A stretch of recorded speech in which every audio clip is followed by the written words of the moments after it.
So, bali ito yung parang pinaka-best na achievement ko ngayon sa pagkakalapate ko.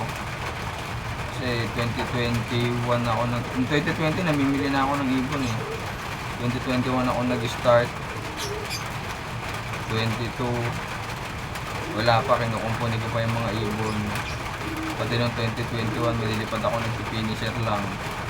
Tapos 2023 may super set winner na ako.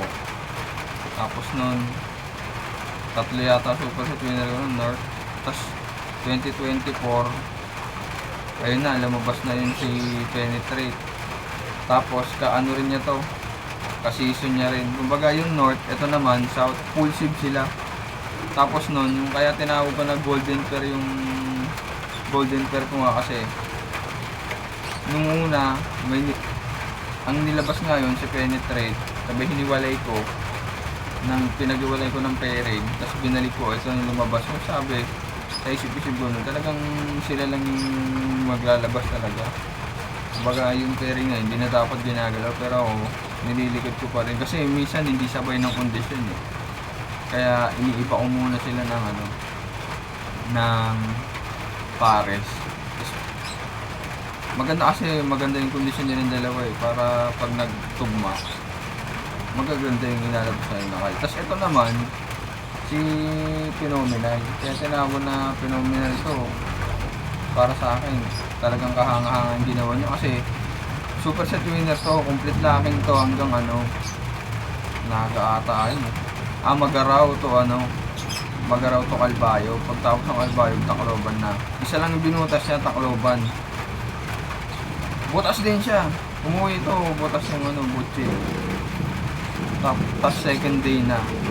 500 plus na lang speed niya nun. Sayang kung maganda-ganda siguro yung niya, wala siyang tama. Talagang complete lacking to. Na to eh, naka-poste na to eh, third overall na to eh. Kung nag-clock to, baka maging first overall talaga to eh. Kasi siya naka-poste na kami ron eh. Pangatlo eh, doon din siya maglalaro kundi first, second overall. Kasi ako na yung third overall nun eh. Ngayon, dahil na nagkahirapan din ng clock, naging 5th overall na lang siya, tapos 10 overall sa OB. Super set winner siya ng Young Bird. Sa Old Bird, hindi nag super set kasi marami pa nakapagpaka ng Old Bird. Nung Calbayo, ang dami pa sila. Sa Young Bird kami na lang, 13 kami naghati sa 800,000. 800,000 nga ba? No, tama 800,000. O 850. Basta ganun. Tigi 85, tigi 65k kami. Hindi na Kakto. Galing na to doon sa Golden Pair ko. Ang laki kasi ng Golden Pair ko, ang tatay kay Melchor Galutera. Ando doon marami nakapasok na winner doon. May Super Plan, may Merger Pain, Super Anbinya, may Lockdown. Kumbaga lahat ng mga galing nakapasok sa tatay nito.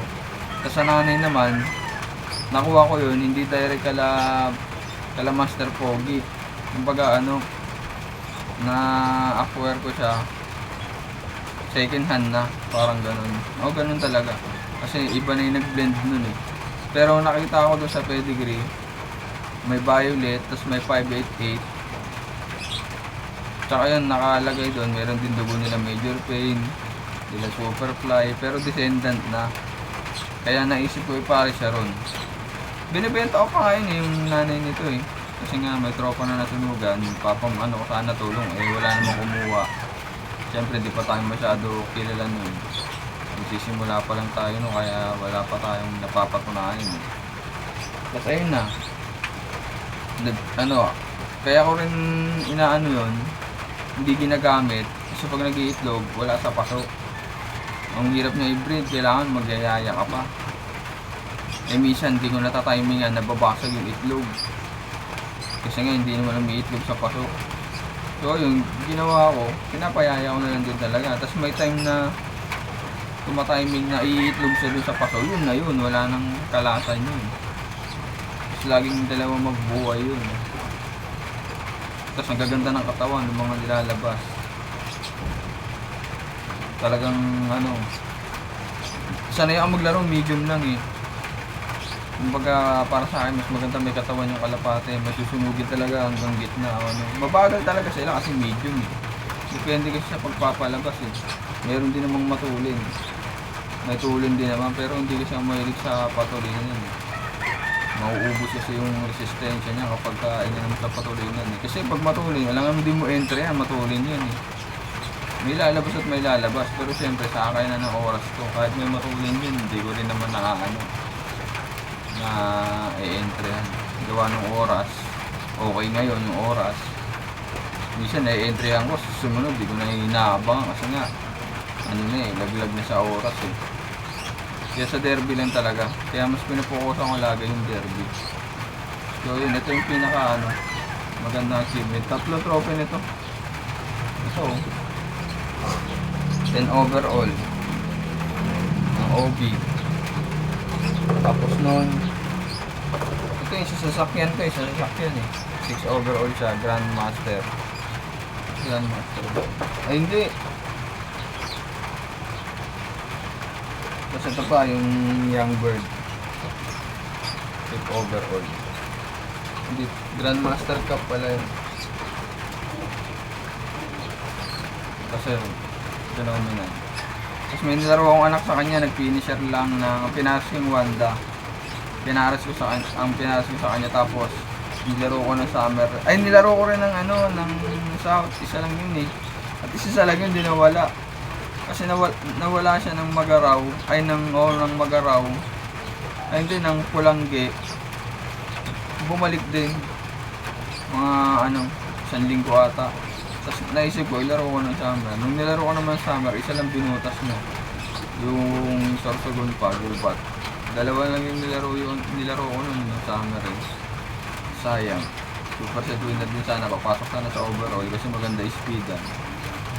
Kinapos lang. Pero umuwi rin eh, kinapos lang ng konti. So yun.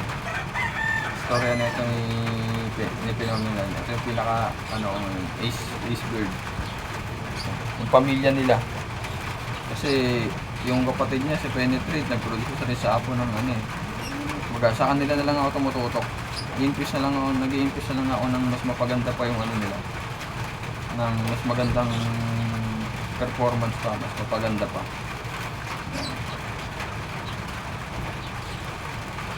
Pang thumbnail.